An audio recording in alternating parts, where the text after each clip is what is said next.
மேல நான் அடுத்த தடவை நான் உங்ககிட்ட பேசணும்னு எனக்கு தெரியாது.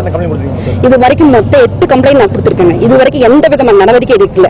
ஒரு தடவை டிஜிபி ஆஃபீஸ்க்கும் நான் வந்து சிஎம் செல்லியும் கொடுக்குற ப்ரொடெக்ஷனுக்கு எனக்கு ரொம்ப நன்றிங்க. இது வரைக்கும் எனக்கு ப்ரொடெக்ஷன் கொடுத்தாங்க.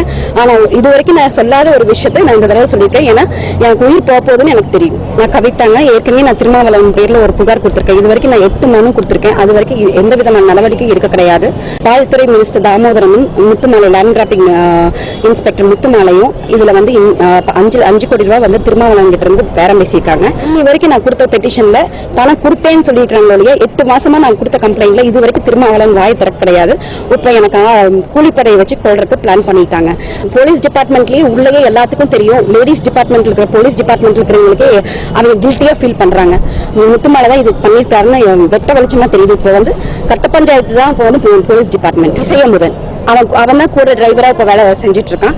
எதுக்குன்னா திருமாவளவனை வாட்ச் பண்றதுக்கு. ஏன்னா நான் அவரை எக்காந்து கொண்டு நான் அவர்கிட்ட பேசக்கூடாதுன்னு சொல்றதுக்கு என்னென்ன இது செய்யணுமோ. ஏன்னா ஏற்கனவே வந்து அசோக் நகர்ல ஏற்கனவே ஒரு நவம்பர் 27க்கு என்னை வர சொல்ற மாதிரி வர சொல்லிட்டு வன்னி அரசு போனை சுவிச் ஆஃப் பண்ணிட்டு என்னை ஆள் விட்டு நீங்க கொல்ல பார்த்தாங்க.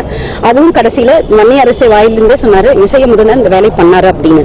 அவங்க சொந்த அக்காவே வந்து 100 கோடி ரூபாய் கவிதா தேட்டர் மொத்த சொத்தையும் வாங்கிட்டு வந்தீங்கன்னா இந்த வீட்டுக்குள்ள வர முடியும். என் தம்பி என் தான் கேட்பாரு.